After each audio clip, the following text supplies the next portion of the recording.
Jésus, alléluia.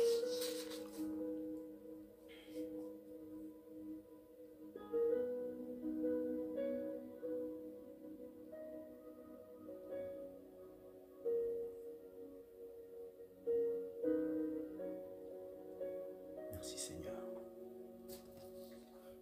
Alléluia.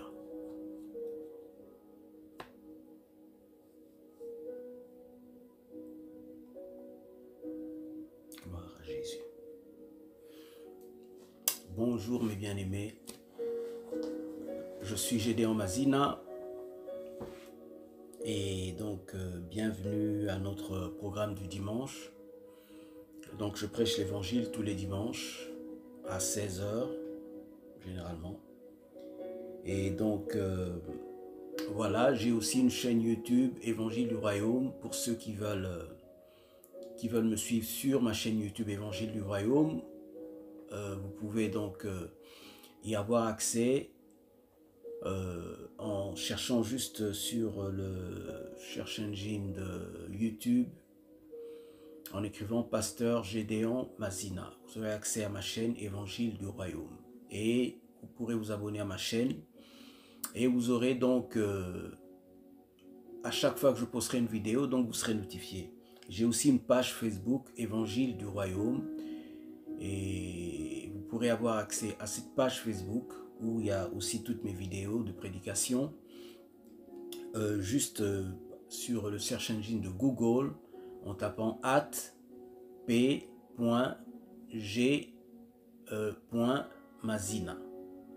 Donc c'est @p.g.mazina sur Google. Donc et vous aurez accès directement à ma page Facebook Évangile du Royaume. Amen. Voilà, donc nous allons commencer notre message. Aujourd'hui, je ne parlerai pas sur la foi. Je continuerai plus tard, enfin, un autre dimanche, quand le Seigneur permettra. Aujourd'hui, nous allons parler de quelque chose que j'ai reçu juste il y a disons aux environs 11h30 midi. Pendant que j'adorais le Seigneur, enfin, le Seigneur m'a emporté en esprit. J'étais en train de méditer, juste en méditer, puis boum, le Saint-Esprit m'a emporté dans l'adoration. Et pendant que j'étais dans l'adoration, j'ai reçu donc ce téléchargement. Donc c'est en désordre. Je m'excuse à l'avance, donc ça ne sera pas vraiment une prédication comme toutes les autres. C'est un message que j'ai reçu, donc je vais juste le prêcher comme je l'ai reçu. Hein, donc ça sera un peu brut. Voilà. Alors il y a 4 points que j'ai retenus. Le premier point, donc c'est notre vision. C'est la vision, donc notre vision. Deuxième point, c'est l'idolâtrie. Le troisième point, c'est la solitude. Et le quatrième point, c'est l'intervention de Dieu. Alléluia. Je répète. Donc j'ai mis, c'est vrai, le titre je vois des hommes comme des arbres. Il y a une raison pour ce titre, parce que ça commence par la vision. Et donc je répète, on verra 4 points: la vision, l'idolâtrie, la solitude et enfin l'intervention de Dieu. Amen. Je pense que ça sera un message très court, pas comme d'habitude. Souvent c'est 1h30, 2 heures. Mais aujourd'hui ça sera court. Ça sera court. Je n'ai pas eu le temps de méditer là-dessus et tout. Non. Pendant que j'adorais, voilà, en fait, l'esprit m'a amené dans l'adoration. Je ne sais pas que je suis allé prier, j'étais juste en train de méditer, de penser à quelque chose. Et l'esprit m'a saisi. Et pendant que l'esprit m'a saisi, m'a emmené dans l'adoration. Et pendant que j'entrais dans cette adoration profonde, j'ai reçu ce téléchargement. Donc, j'ai pas eu le temps de, vous comprenez, méditer là-dessus sur le message. Donc, je ne vais pas vraiment aller en profondeur. Et je sais que le Saint-Esprit lui-même va éclairer tout un chacun dans ce message que je vais donner, quoi. Voilà. Mais c'est aussi, pendant que je méditais, j'avais ce qu'on appelle le cœur quand même alourdi. C'était par rapport, alourdi ou attristé, je dirais, par rapport à l'état de l'Église et surtout par rapport à la vision, en fait, hein, parce que c'est la vision par rapport non seulement à une expérience que j'avais vécue quand ça hier au boulot, mais c'est pas cette expérience, je dirais, a fait déborder le vase, parce que c'est une expérience que j'ai vécue durant pratiquement toute ma vie chrétienne, et je vais l'expliquer tout à l'heure. Alors, nous commençons donc par la vision. Alors, la question est, est-ce que nous avons les yeux pour voir? Nous allons voir d'abord, donc commencer justement par Marc 8, 24. Nous allons lire. Alors, il regarda et dit, je perçois les hommes, mais j'en vois comme des arbres et qui marchent. Jésus, lui mit de nouveau les mains sur les yeux, et quand l'aveugle regarda fixement, il fut guéri et vit tout distinctement. Alors nous allons voir à partir du verset 23. D'abord, non, 22 plutôt. Il se rendit à Bethsaïda, et on amena vers Jésus. Ils se rendirent plutôt à Bethsaïda, donc Jésus et ses disciples. Et on amena vers Jésus un aveugle qu'on le pria de toucher. Il prit l'aveugle par la main et le conduisit hors de la ville. Hein? Puis, il lui mit de la salive sur les yeux, lui imposa les mains et lui demanda s'il voyait quelque chose. Deuxième point, l'aveugle, il regarda et dit, j'aperçois les hommes, mais j'en vois comme des arbres et qui marchent. Ça, c'est le deuxième point. Jésus lui mit de nouveau les mains sur les yeux, et quand l'aveugle le regarda fixement, il fut guéri et vit tout distinctement. Alors, dans le premier point dont nous avons ces trois sous-points, si on peut dire, Jésus prit l'aveugle, l'amena hors de la ville. Nous tous, vous savez, nous avons été dans le monde, si je peux dire. Nous avons été dans le monde et tout. Et un jour, nous avons rencontré Jésus-Christ dans notre vie. Jésus nous a amenés hors de la ville. Jésus nous a sortis du monde. Jésus nous a sortis de l'Égypte. Jésus nous a sortis de la ville, là où il y a du bruit, où il y a toutes les activités mondaines, où il y a tous les plaisirs de la vie. Et nous avons quitté cette vie pour suivre Jésus-Christ. Comme Abraham qui a quitté Ur, la ville de Ur, pour aller dans le désert. Et Jésus-Christ a prié pour l'aveugle. L'aveugle vit, mais il y a eu deux sortes de visions. L'aveugle qui voit des hommes comme des arbres et qui marchent. Et puis après qui voit distinctement. Donc nous allons parler de ces deux formes de vision.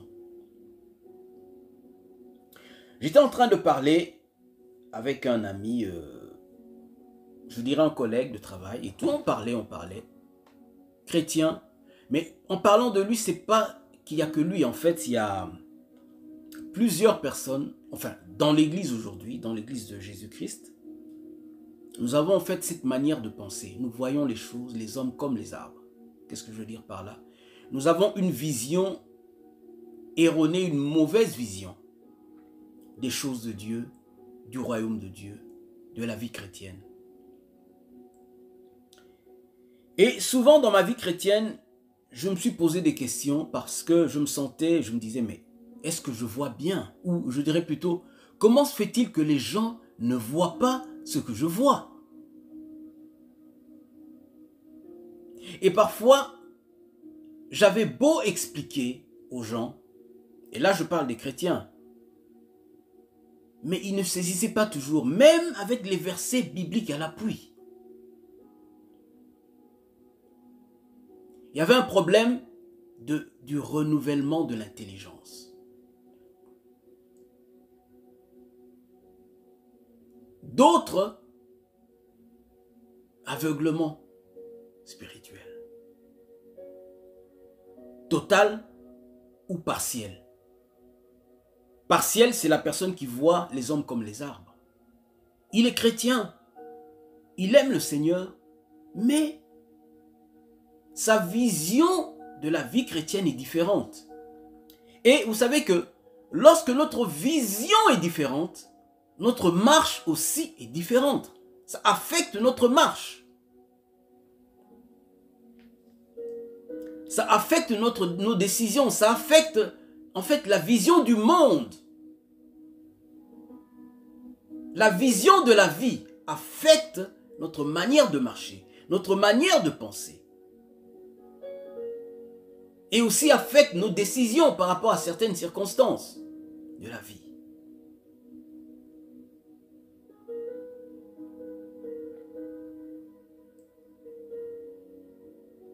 Et Jésus a dit dans sa parole dans Psaume 119, 105, « Ta parole est une lampe à mes pieds, une lumière sur mon sentier. » La parole est une lampe. Mais il faut que cette lampe soit allumée pour qu'elle devienne une lumière sur ton sentier. La lampe n'est d'aucune aide tant que la lampe n'est pas allumée.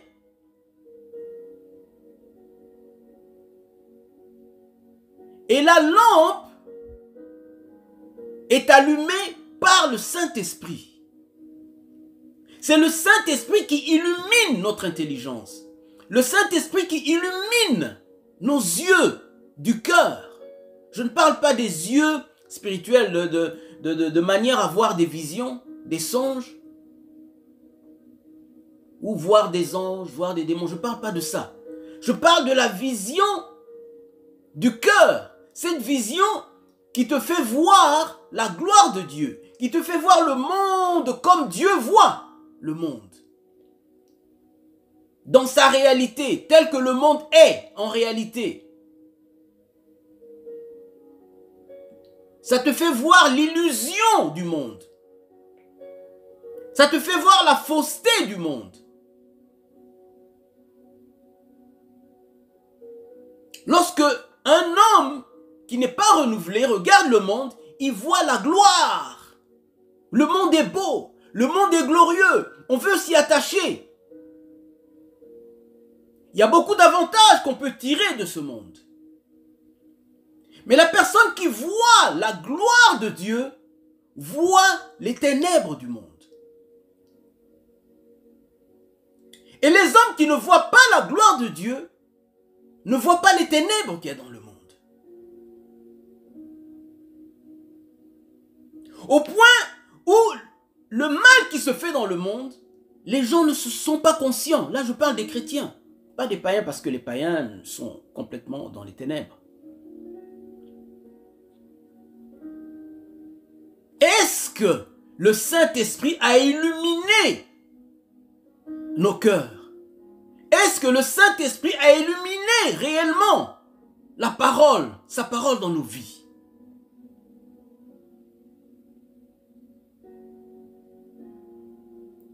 Ta parole est une lampe et une lumière sur mon sentier. Et la lumière, c'est l'Esprit de Dieu. Et toujours, Psaume 119, 130, la Bible dit, « La révélation de ta parole est claire. » Qui révèle la parole? C'est le Saint-Esprit. On peut la lire, on peut l'entendre, mais sans avoir la révélation de cette parole. L'Esprit de Dieu nous révèle cette parole. Et on a besoin d'entrer en communion d'avoir cette vie de communion, de chercher Dieu pour ce qu'il est, pas pour ce qu'on reçoit de lui ou pour ce qu'on peut recevoir de lui.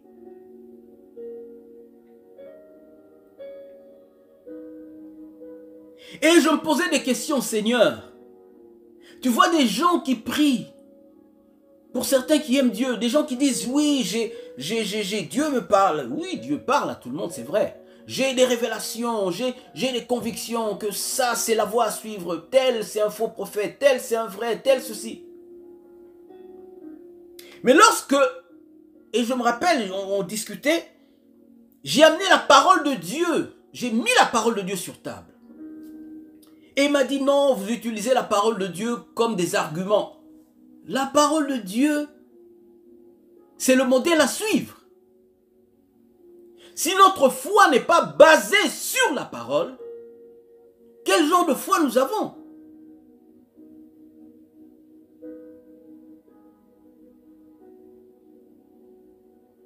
Si ta vie n'est pas basée sur la parole, quel genre de foi tu as? Parce que lorsqu'on dit la foi basée sur la parole, c'est ta vie. Tu vis selon la parole. Tu ne vis plus selon le monde. Tu ne penses plus comme le monde pense. Tu ne vois plus la vie comme tu le voyais auparavant. Tu la voyais plutôt auparavant.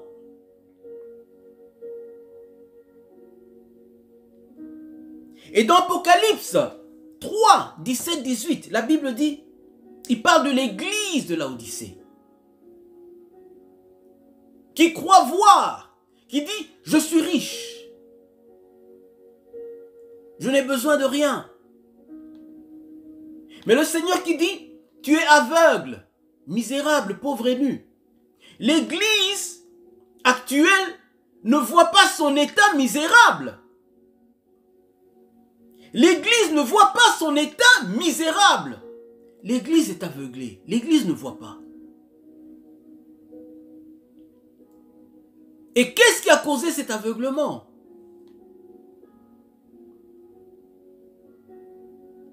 L'idolâtrie, la séduction de l'idolâtrie. Parce que quand je parle de l'idolâtrie,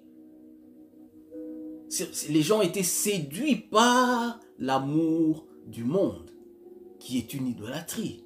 L'amour de la prospérité, l'amour de tout ce qu'on peut recevoir du Seigneur, l'amour des choses de cette vie, qui est une idolâtrie.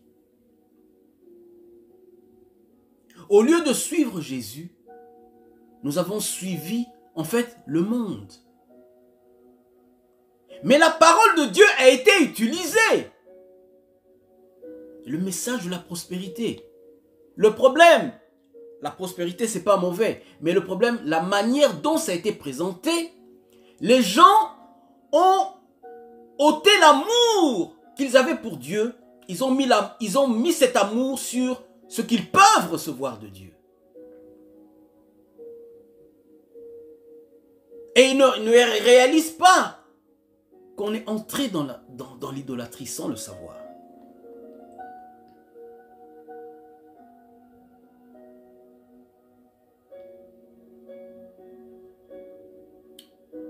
Et ça a causé beaucoup de gens à être aveuglés. Ils se sont éloignés de Dieu. En parlant de nous, l'Église, nous sommes éloignés de Dieu sans le savoir. Et nous avons commencé à suivre les choses du monde. Et vous savez que on a même commencé à suivre les choses spirituelles, entre guillemets, comme une idole.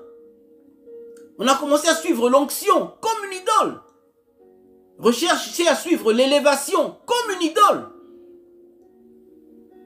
Et vous verrez même dans les messages souvent qui sont prêchés, soit même dans les chants, même de nos chantres, on parle de l'élévation, l'élévation. Et tout le monde désire à suivre Dieu pour l'élévation. On aura des belles maisons, on aura des belles voitures.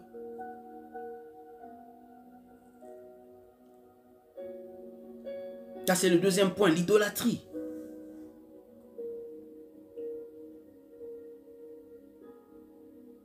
Dans 2 Corinthiens 4, versets 4 et 6, qui dit « Le Dieu de ce siècle a aveuglé l'intelligence des incrédules. » Ça ne parle pas des gens du monde seulement, non. Des croyants. L'intelligence a été aveuglée. Parce que l'intelligence est éclairée par le Saint-Esprit à travers la parole. Je me rappelle le jour où j'étais converti. Vous savez, quand je parle des yeux ouverts, je ne parle pas des visions qu'on voit ici, non. C'est les yeux du cœur. Lorsque les yeux sont ouverts, c'est fini. C'est fini. Tu ne peux plus les fermer, c'est fini. Tu comprends les choses de la vie. Tu juges tout. C'est ça l'homme spirituel. Tu peux être enfant, mais tu es spirituel. Être spirituel ne veut pas seulement dire grandir, non. Dans la foi, comme on dit, ou connaître beaucoup de versets, non. Quand tu nais de nouveau, tu es spirituel. Tu n'aimes plus les choses que tu aimais auparavant. Tu n'as plus les mêmes désirs pour ces choses. Ou tu deviens conscient de la nature charnelle qui était en toi, qui n'était pas de Dieu. Et tu es aussi conscient de la nouvelle nature spirituelle. Maintenant, c'est à toi de décider laquelle tu veux suivre. Si tu veux suivre toujours tes désirs, tes propres désirs, tes anciens désirs, ou tu veux suivre les désirs de Dieu.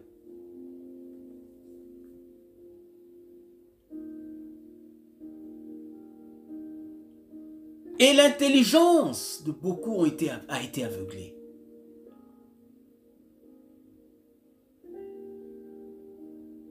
Et dit pourquoi ils ne voient pas la gloire de l'évangile. Vous savez, quand tu ne vois pas la gloire de l'évangile, la gloire de Dieu, qu'est-ce que tu vois? La gloire du monde. Mais il n'y a que deux choses qu'on peut suivre, la gloire de Dieu ou la gloire du monde. Et pour ceux qui veulent suivre la gloire de Dieu, auront un prix à payer. Il y a des choses qu'ils devront abandonner, des choses qu'ils devront sacrifier. La vie de la croix, la vie de sacrifice. Abandonner ses propres désirs, renier ses propres désirs. Jésus a dit, nous devons porter notre croix, nous renier nous-mêmes. Renier ses propres intérêts, rechercher les intérêts de Dieu, rechercher les intérêts du royaume de Dieu. Même dans le ministère, on a bien fait l'œuvre de Dieu au début, mais après, on s'est attaché à notre propre gloire, suivre notre propre agenda au lieu de suivre l'agenda de Dieu, qui est l'avancement du royaume de Dieu. Nous, on veut avancer notre propre ministère pour notre propre gloire. Et j'avais déjà dit, c'est pourquoi beaucoup aujourd'hui de jeunes pasteurs veulent devenir pasteurs parce qu'ils voient les aînés. Aujourd'hui, il a une grande voiture, il a des voitures, des maisons. Oh, wow, je veux devenir pasteur. On devient pasteur pour la mauvaise raison. On ne suit plus Jésus-Christ, mais on suit les bénéfices qu'on peut recevoir lorsqu'on est pasteur ou lorsqu'on est chrétien.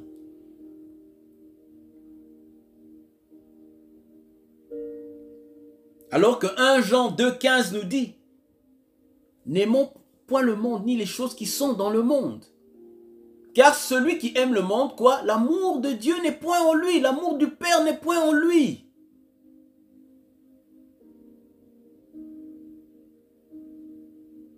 Il a parlé de la convoitise des yeux, l'orgueil de la vie, c'est-à-dire l'orgueil des choses qu'on possède.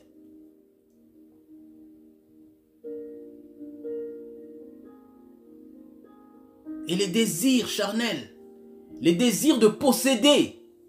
On est assoiffé. Jésus-Christ, vous savez, a dit, ne vous amassez pas des trésors sur la terre. Car votre cœur sera où? Là où est votre trésor. Si vous amassez des trésors sur la terre, votre cœur sera attaché aux choses du monde. Je ne dis pas qu'on ne peut pas être béni, qu'on ne peut pas être riche, mais lorsque le cœur est attaché à Dieu, lorsqu'on a déjà vu la gloire de Dieu,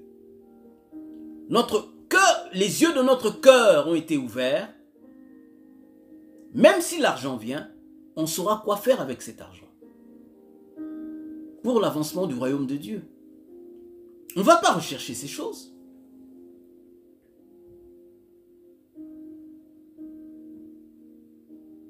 L'apôtre Paul a expérimenté ça. Il a parlé de Démas qu'il a abandonné pour l'amour du siècle présent. Donc c'est quelque chose qui ne date pas d'aujourd'hui seulement. Dans 2 Timothée 4, 10.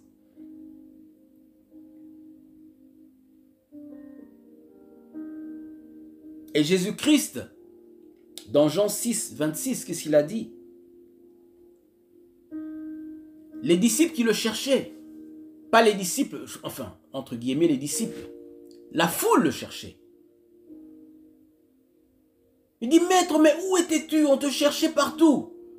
Et Jésus dit, vous me cherchez pas parce que vous avez vu des miracles, mais parce que vous avez mangé des pains.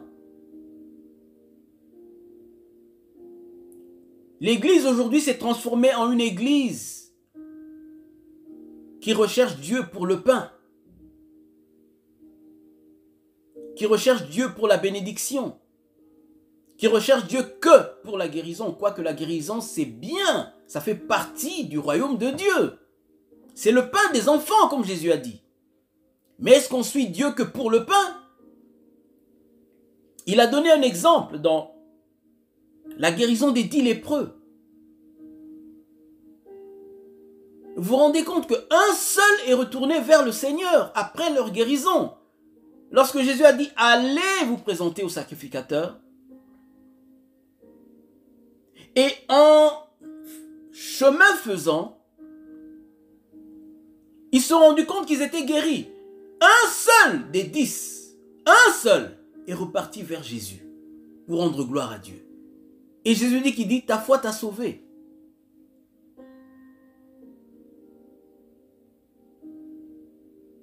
On peut aller vers Jésus, on est attiré par Dieu.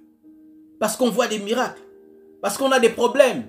Dieu apporte la solution. Oui, Dieu donne la paix, Dieu délivre des mauvais esprits, Dieu délivre des malédictions, Dieu délivre, Dieu guérit des maladies. Dieu donne la bénédiction. Mais le problème, lorsqu'on a reçu, est-ce qu'on reste dans la présence de Dieu ou on quitte le Seigneur? Quitter le Seigneur ne veut pas seulement dire quitter l'église. Non. La personne qui cherche Dieu que pour ces choses du monde a déjà quitté le Seigneur. Il y a des gens qui remplissent les églises, qui remplissent les veillées de prière. Vous voulez veiller, prier, chercher Dieu, jeûner, c'est bien. Le problème, pour quelle raison ils cherchent Dieu? Ils cherchent Dieu parfois que pour le mariage. Quand il a fini le mariage, il cherche Dieu pour ça. Il cherche Dieu pour l'élévation. Il cherche Dieu. Et il n'a pas d'amour pour le Seigneur. Dieu n'est qu'une personne qui l'utilise pour avancer dans la vie, pour réussir dans la vie. C'est pas la bonne vie chrétienne, c'est pas ça la vie chrétienne. Et il n'a pas de relation avec Dieu. Sa seule relation, c'est ça. Dieu donne-moi ceci, Dieu donne-moi ceci. C'est ça. Toute sa vie de prière n'est basée que Dieu donne-moi ça, Dieu donne-moi ça. Ce n'est pas basé sur Seigneur, je t'aime. Seigneur, je veux rester dans ta présence. Seigneur, transforme-moi. Seigneur, change mon cœur. Ce n'est pas ça. Il cherche autre chose. C'est l'idolâtrie. Et Jésus dit, vous me cherchez parce que vous avez mangé des pains. Toutes ces choses qu'on peut recevoir de Dieu, c'est ça, c'est l'image du pain. Et aujourd'hui, les ministres ne veulent pas prêcher la vérité. Ils montrent aux fidèles que vous pouvez recevoir du pain. Ils leur parlent de la bénédiction. Ils leur parlent de ce que Dieu va faire pour eux. Constamment, il n'y a que ça. Prospérité, si. guérison ici. Il ne parle que de ça. Et les gens suivent Dieu que pour ça.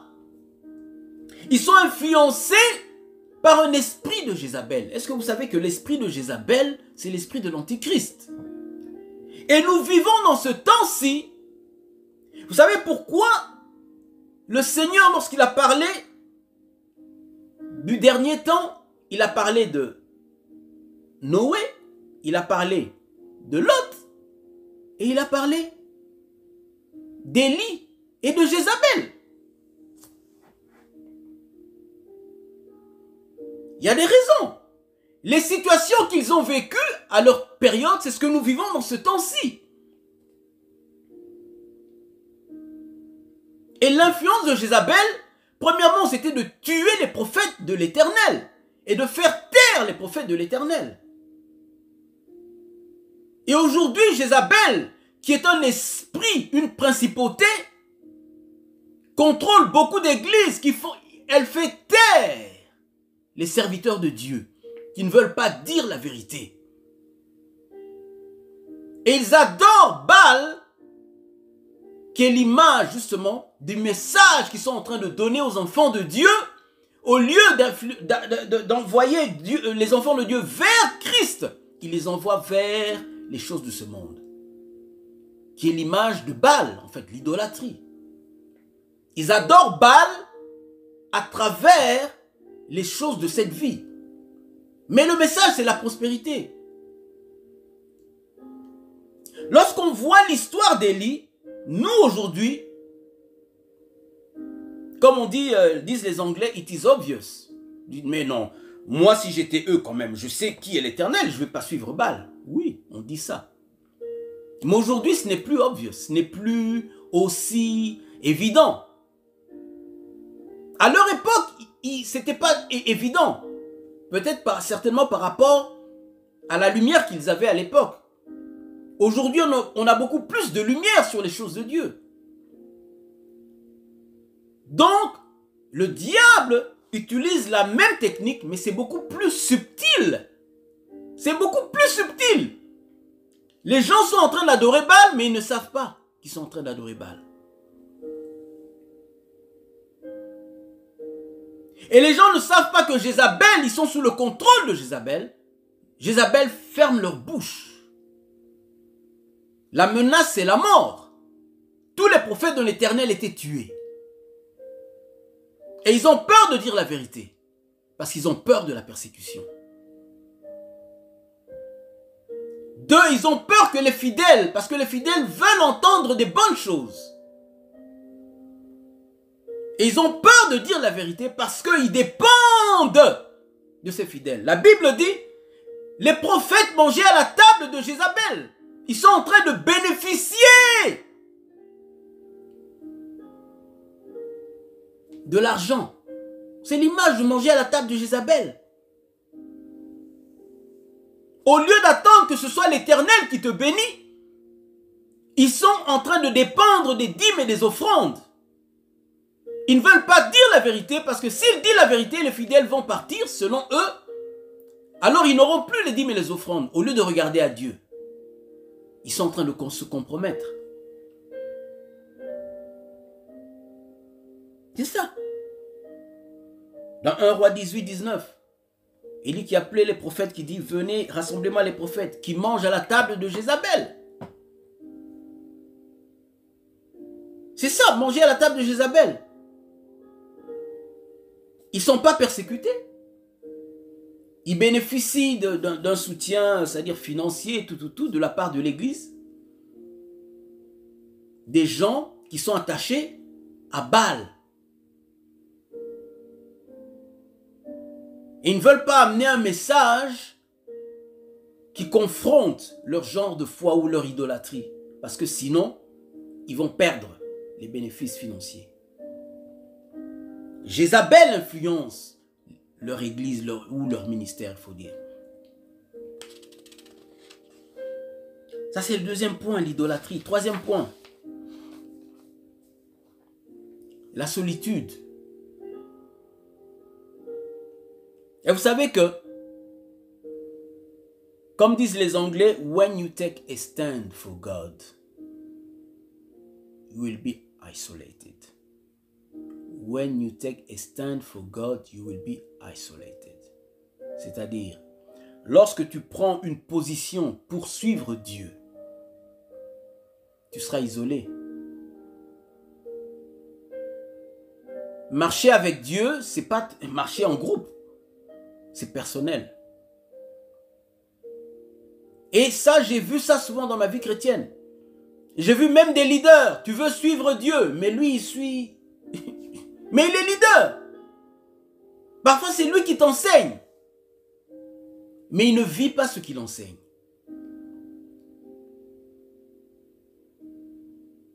Et le fait de suivre Dieu, tu es devenu comme bizarre. Si un homme du monde te trouve bizarre, c'est normal. Parce qu'il est du monde. Mais aujourd'hui, même les chrétiens trouvent d'autres chrétiens bizarres. Pourquoi? Parce qu'ils veulent plaire à Dieu. Parce qu'ils veulent suivre Dieu. Et ils sont isolés. Et parfois, on peut être influencé. On peut vouloir faire comme tout le monde.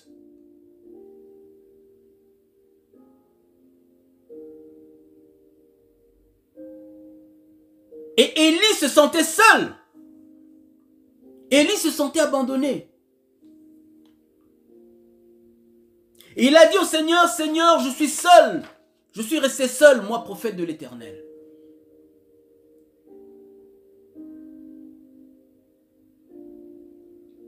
Mais vous savez, le Seigneur lui a dit, vous verrez dans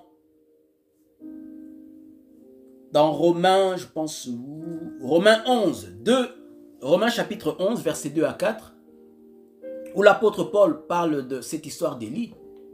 Et il dit, je suis resté seul. Mais la réponse de Dieu, c'était quoi? Je me suis réservé 7000 hommes qui n'ont pas fléchi les genoux devant Baal. Souvent, face aux situations que nous vivons, vous parlez avec un frère, avec une sœur, et sa manière de raisonner, vous vous dites, mais Seigneur, qu'est-ce qui se passe avec les chrétiens aujourd'hui? Qu'est-ce qui se passe avec l'Église, Seigneur? Il dit qu'il voit. Mais en réalité, lorsque vous le regardez, vous parlez, vous sentez qu'il ne voit pas. Mais il voit. Il croit en Dieu. Mais il voit les hommes comme des arbres. Sa vision n'est pas vraiment parfaite. D'autres sont complètement aveugles. Comme c'est dit dans Apocalypse 3, 17 à 18. Lorsqu'il parle de l'église de Laodicée.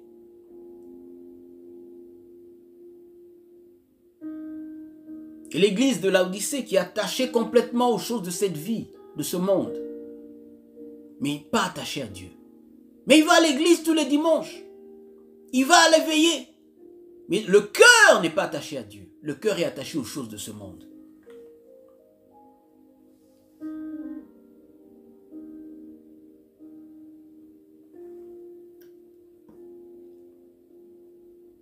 Et le Seigneur dit,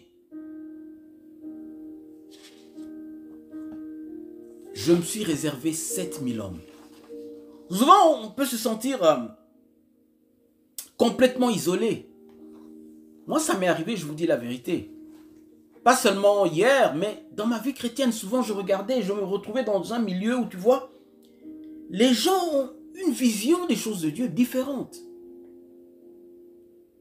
Ils ont une vie, ils sont chrétiens, mais... Et il y a des moments où je me disais, Seigneur, est-ce que je suis sur la bonne voie? Qu'est-ce qui se passe?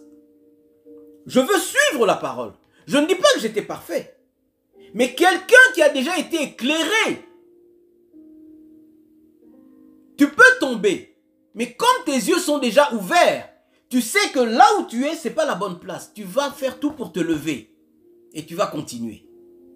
Tes yeux sont déjà ouverts. Tu ne peux pas rester dans cette position. Même si tu tombes. La Bible dit, lorsqu'un juste tombe, 7 fois, il se relèvera. Ça, il peut nous arriver de tomber parce que nous sommes Nous sommes dans la chair.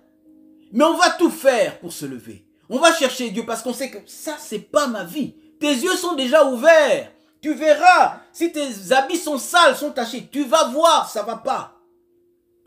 Je dois continuer. Ça, c'est pas la bonne chose. Ça, c'est pas la bonne vie. Ça, c'est pas le bon comportement. Ça, c'est pas le bon caractère. Ça, c'est pas les bonnes paroles que je dois dire, qui doivent sortir de ma bouche. Mais pour d'autres, c'est normal. Est-ce qu'il a les yeux ouverts? Quoi qu'il dit qu'il voit. Il voit, oui, mais il voit des hommes comme des arbres.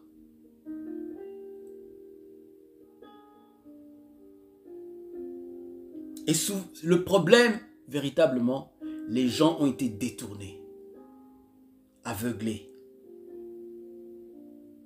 On leur a présenté quelque chose qui est une idole. Exactement comme Aaron a fait dans le désert. Et l'idole était en or, qui représente la richesse, la prospérité, l'élévation, la bénédiction. Tous les bienfaits qu'on peut bénéficier dans cette vie. Et on ne veut pas se sacrifier pour quoi que ce soit. On ne veut pas vivre une vie de sacrifice. On ne veut pas chercher la face de Dieu dans le jeûne et la prière. On le fait, oui, mais rien que pour avoir des choses de cette vie. Rien que pour avoir la gloire de ce monde. Même dans les églises, on recherche la gloire. Qui est le plus proche du pasteur? Qui est le plus proche de l'homme de Dieu? Qui est la plus proche de maman pasteur? On veut être toujours côté du leadership. Où on fait tout pour qu'on nous voie dans l'église pour recevoir la gloire, les acclamations des hommes.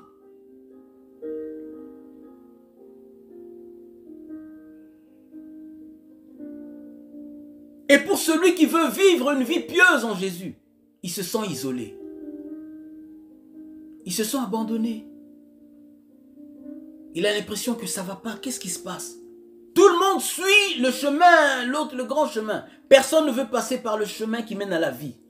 Le chemin qui est resserré.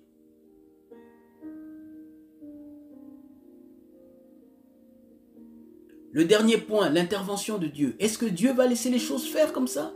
Non. J'avais le cœur attristé, je me disais, Seigneur, ton église, qu'est-ce qui se passe? Mais est-ce que Dieu va laisser les choses telles qu'elles sont, sans intervenir? Non. Et Dieu va intervenir. Dans le dernier point, c'est l'intervention de Dieu. Mais comment il va intervenir? Par le jugement. D'abord. Et vous allez vous rendre compte que, en parlant de l'histoire d'Élie, quand je priais, c'était ça. Je dis, Seigneur, ok, alors, ok, parlons-en. Lorsqu'Élie a confronté les prophètes de Baal, parce qu'il devait ramener le peuple vers Dieu, l'église de Dieu doit être relevée. L'église de Dieu doit se réveiller de son sommeil. Mais le problème, il est sous l'influence de l'esprit de Jézabel qui utilise des ministres de Dieu pour l'endormir. Exactement comme à l'époque d'Élie.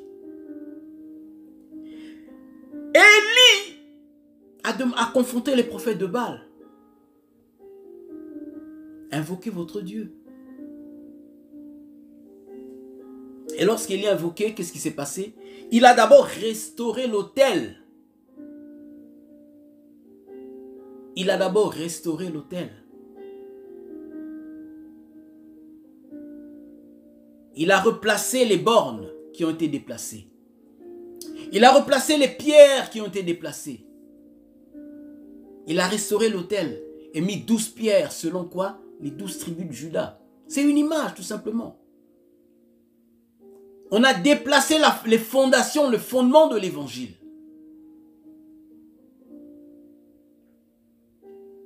Et aujourd'hui, Dieu veut restaurer le fondement de l'évangile, qui est Christ lui-même. On doit se refocaliser sur Christ et le royaume de Dieu. D'abord. Ensuite, Dieu a dit, il donnera. Ces choses vont vous suivre.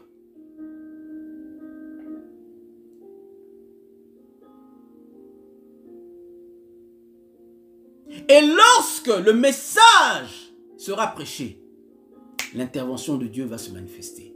La gloire de Dieu va se manifester. Et qu'est-ce qui s'est passé? Les hommes ont dit, oh, c'est l'Éternel qui est Dieu. Le temps arrive où l'Église va se réveiller et reconnaître qu'ils étaient dans le mauvais chemin. Et ils vont revenir à Dieu par la puissance du Saint-Esprit. Lorsque Pierre avait prêché,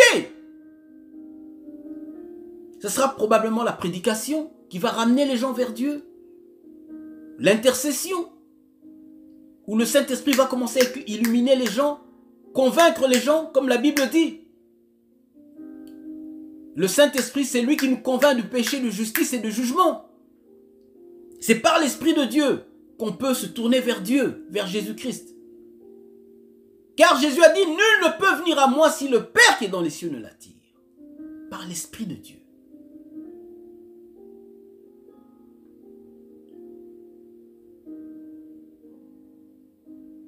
Et les gens vont revenir. Dieu va intervenir. Mais le problème, lorsque Dieu a intervenu, que s'est-il passé? Les 450, je pense, si je me rappelle bien, ont été exécutés. Tous ceux qui ont détourné Israël, tous ceux que Jézabel a utilisés pour détourner Israël. Rappelez-vous, Jézabel aujourd'hui, ce n'est plus une personne comme ça, de chair et d'os. Mais c'est un esprit, une principauté, qui contrôle beaucoup d'églises aujourd'hui. Et qui font taire les prophètes de l'Éternel. Et qui détournent le peuple de Dieu pour les amener vers Baal, vers l'idolâtrie.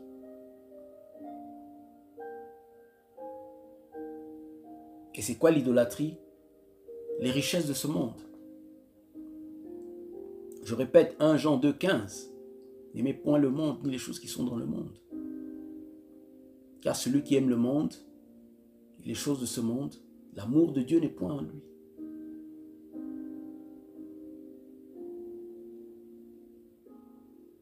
Et ils ont saisi les 450 prophètes de Baal. Ils ont été exécutés. Bien-aimés, ne jouons pas. Le jugement vient dans le monde. On peut bien voir ce qui se passe dans le monde aujourd'hui. Mais avant que le monde soit jugé finalement, la colère de l'Éternel descend dans le monde. On en reparlera encore, j'en avais parlé quand j'ai parlé sur l'Apocalypse, l'enlèvement et tout. Si vous voulez suivre, vous pouvez suivre ce message. Le jugement descendra sur l'Église d'abord, parce que Dieu doit purifier son Église. Parce qu'avant de réutiliser l'Église, pour ramener les gens vers Dieu, l'Église d'abord, et les païens ensuite, il faut que l'Église soit purifiée. Purifiée de tous ceux qui ont détourné l'Église et qui ne veulent pas se repentir.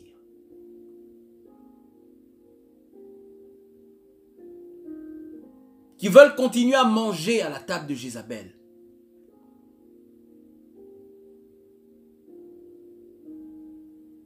Qui fuient la persécution. Qui se compromettent parce qu'ils ont peur de la persécution. Ils ont peur de perdre les bénéfices. Ils ne veulent pas dire la vérité. Jézabel leur a fermé la bouche. Dieu va les mettre hors d'état de nuire. Maintenant, est-ce que le Seigneur va les égorger? Va les tuer? Possible. Fort possible. Certains pasteurs vont mourir comme ça. Pouf, pouf, pouf, pouf. D'autres seront mis hors d'état de nuire. D'autres, par la grâce de Dieu, vont se repentir. Ça, c'est le souhait de tout le monde. Et le souhait de Dieu d'ailleurs. Mais si les gens ne se repentent pas, Dieu les mettra hors d'état de nuire. D'une manière ou d'une autre. Ce sera peut-être par la mort. On ne souhaite pas. Ce sera peut-être que leurs œuvres seront exposées. Et les ministères qui sont des tours de Babel vont s'écrouler. Lorsque les œuvres sont exposées, qu'est-ce qui se passe? Les brebis fuient.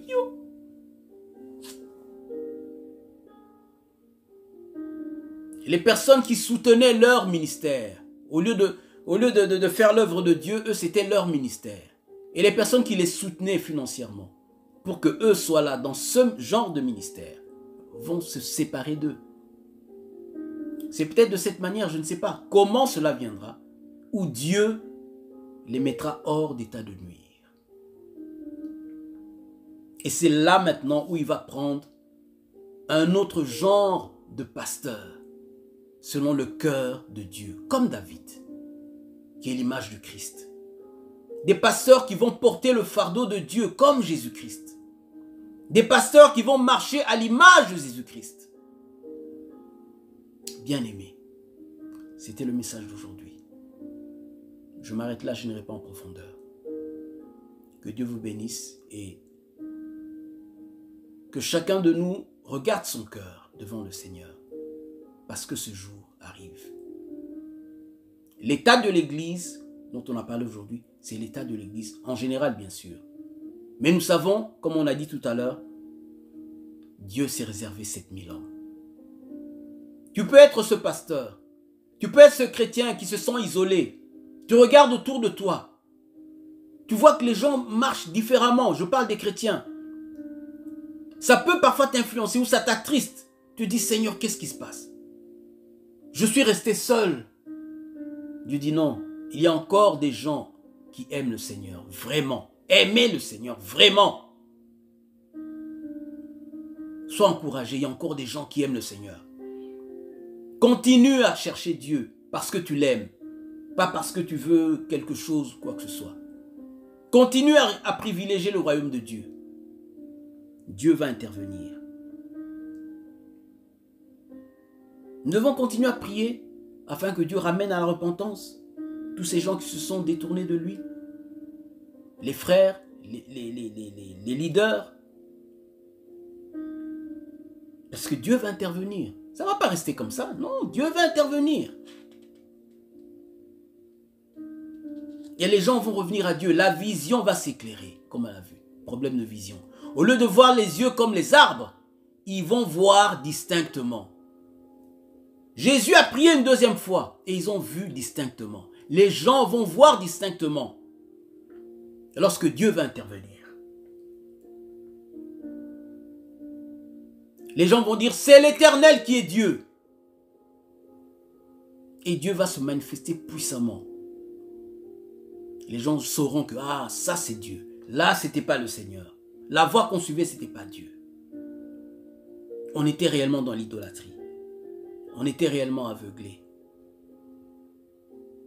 Et pour ceux qui se sentent seuls, qui suivent le chemin qui mène à la vie, le chemin resserré, il y a des épreuves, il y a toutes sortes de difficultés. Parfois, il y a le manque. Souffrance dans les finances, souffrance, toutes sortes de problèmes. Persévère, accroche-toi. Ne te compromets pas. Garde ta vie de pureté. Garde ta vie d'honnêteté. Garde ta vie de sainteté. Si tu es prédicateur, continue à prêcher la vérité. Que Dieu vous bénisse. Que la grâce de Dieu soit avec vous.